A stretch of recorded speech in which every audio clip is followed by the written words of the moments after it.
Tapos, paano ka naghawak? Paano mo binalance ang ano mo, ang income mo dyan? Do I need to answer it now? Yeah. Are you recording it now? Yeah, it's already. Sige. Paano ko nag-balance? Well, kinda. Like, meron kung here sa New Zealand, meron kami QSaver. Siguro, equivalent siya sa Pilipinas o SSS. Gidapuan ako ang contribution sa ako ang QSaver. Tapos, make sure na ako na natawag nito,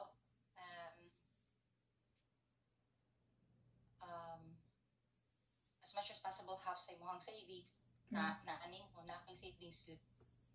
Kay, lisod good kasi kuan labi na mahal kayo ang rent din eh. Mahal man ang rent ako din eh. Mahal? Kabalay. Almost half, or roughly half sa imong sahod papadulong sa renta. Grabe. Tako Pero, since na kugihan ta, kuha o shift, extra shift, double shift, pulong na lang triple shift, naman po good, noon good, lahi ra good, mapalit nimo. Di ba ingon nila hayahay ang mga OFWs lagi daw, daw. Hayahay ta din sa abroad. Dili biya, pareho lang ta, di ba? Lisod po itong trabaho. Ang naging diferensya lang yun kay kugihan man punta dito sa Pilipinas, pero di sa abroad kay ang atong kapugi masukyan natong gusto baliton, makaw na to tong gustong kaunon, gani jud sakto ka, diba? Tapos nakapay savings, mabilin, makapag-travel ka pa, sakto, lami pa kay pictures. Travel is life good lately daw. Gani. Pero baka ko, pagkipangagin ginato na. Ginahanglan dyan nato siya ka na maginhawa po kayo ta. Relax po ta ba? Kana. O, diba? Makasave pa ta. Kung kugihan lang yung kadinipod, save yun. Makasave yun ka. Diba? Dili kon. Tapos, kanang kon ba? Kanang diha kanang nahadlok po ka sa imong trabaho diha. Kanang nahadlok po ka na nagkaroon ka kanang hala basin ko ani pag-abot nimo. To be honest, wala daw. Okay ra sila. Mga buutan. Oo. Buutan sila.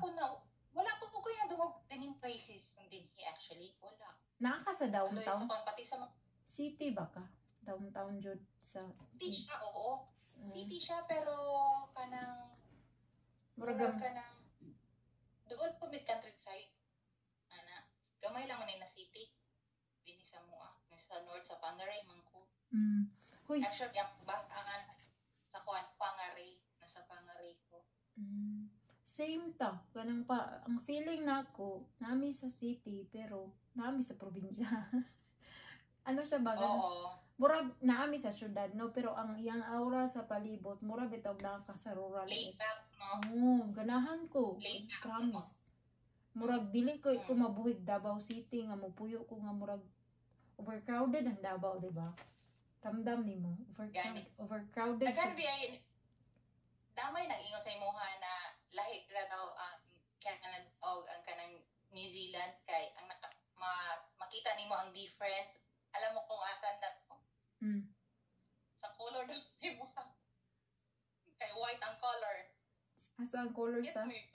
Color sa imong kugmo. Color na sa imong kugmo dito sa Pilipinas, dito hindi na kay puti.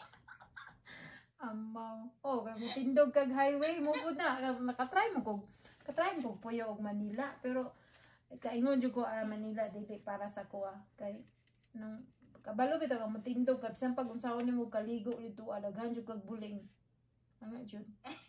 Promise, mo dyan na akong napansin. Kanang murag naligo kag alas 9, wa pa alas 11. Murag nang lugod na ka. Murag nang lugod man ang tako. Pero grabe dyan siya.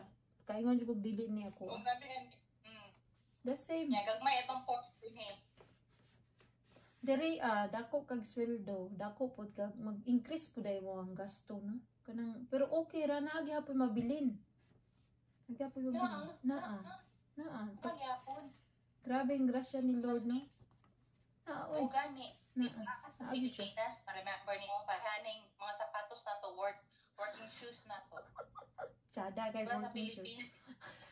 Sa Pilipinas, kay makapalit man ta, pero tiguman na to. Ang mga joke-joke na mga Pilipino din eh. Tanak pa na itong mga working shoes na to. Sus, kini mga Nike, tiguman pa na to na. Kini, i-import itong uniform. Diba? Parehas ta, naghimura ka ng rubo-rubo kay Dri, ah? Dito as rubo, diba? Suot. Si Dingy mo silip. Ha? Nagpaabot. Tama min sa kung ato ni George nagkuan. Hello, no? Hi, Dim. How are you? Yung bata lagi na si Dimi. Yun sana ni mo, ipatumar na ni mo kuhan. Ning bata lagi na si Dimi. Oo. Ano man, baby face man na siya. Nagkuha ba? Apil siya sa vlog. Unya, okay ra na siya diha ah. Nagtrabaho po ba ka, Dim? Okay na siya. Chill lang na siya. Pilara na ka-oras siya trabaho. Gani, napareha naman mo kahit na. Ano naman mo? Maragod mo kalo. Nagtapan mo ang good. Nagtapan mo ang good mo, oh? Kaya akong tanaw sa inyo, ah. Kumusta naman ka, Dim? Ha? Hoy, akong kwarto, nabaguan ko diri, awa ko katog sa kadako. Sa day mo nga, wa ko'y kwarto sa mga Pilipinas, sa Hong Kong, pating gamaya akong kwarto. Pagabot diri, di ko katog, kay pating dako, ah. Nabaguan ko. Oo, motoy, dakong adjust 2 months ko, naglisod og tulog. Ay, ambot lang, basig sa jet lag po to, kay wapod ko ka-try ang jet lag, no? Pagabot ako diri, wa ko katog, ay. Nang 2 months kito, ga-adjust ko kay kuan man, kanang, pila di ka oras ang biyahe ni mo dira sa New Zealand, sa Philippines? 16. Oh, maura diri ade ay. Maura. Pareho lang. Maura kay nag-direct flight man ko. Ay dili Hong Kong hinon ko Hong Kong. 14 hours plus 1 hour diri 2 hours. 14 16 maumao gyud ay. Umaura to. Mora to tong chika gamay ra gud kaayo. Kay kuan man daw ako daw check ang question diri ah. Taw-taon namin nagchika, Dim. Taw-taon namin nagchika. Huwag na klaro niya mo ang interview portion na mo, Matias. Hindi maabot. Bitaw, karon no. Karon no, akong ikaw ha, akong kani unsay imong definition karon sa imong success kay ako ano kay akong success karon nga definition no kay kanang makatabang ko sa akong mama, sa akong mga igsoon, nya kanang okay pod sila ba kanang wagay pod nagpait nga. Pero ang ako yung priority sa akong maka-success na makapahuman. Ikaw karon na naman jud kadra unsay imong definition karon sa imong success. Kana ba? Say pareho lang gyapon ta. Kay mo pareho ra man putag rason nga natang ming lang yan. Kahit pa paano.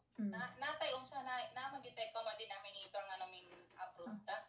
Kay para pod paano makatabang sa mga family, maski di ta pare-pareho gud og mga sitwasyon gyud. Mao gyud. Kaya karon kahit pa paano makatabang ko sa akong papa, sa akong mama. Mao gyud ana no. Nagapadala pa kasi mama imong parents? Yeah. Dili regularly. Naman sila. Napa to yung business nga kuan, restaurant. Di ba naman to yung Butil's restaurant? Napa to? Karon? Wala na. Nawala na to sa Davao. Wala na dahil ang caregiving school sa Davao? Kabalita ka? Napamaghapon. Akong igsuon na eskwela kan unsa o kanang caregiving. Para unta makaanhi. Kaso lang na instricto man ang immigration. Maong medyo wala. Nagpaabot sa siya. Pero nag-graduate siya? Yeah. St. Albans? Saan ta nag-graduate? St. Albans. Unsa to duga na siya graduate? Yeah, last year. Ingon tong Last year. ingon to kung nakaila karon kay nasirado na daw. Imposible masira nga kabalo na ba ka dito ah. Pero wala siya natira doon. Ano siya, nag-transfer. Og lain campus. Tapos murag nagtaas na ilang Tuition. ilang.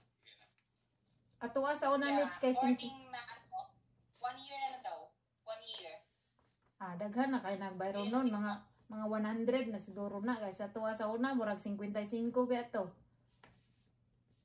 Ang nagasun ako sa iya ha, kay roughly mga 75 na ata. Wala pa yung kabut mga active foreign.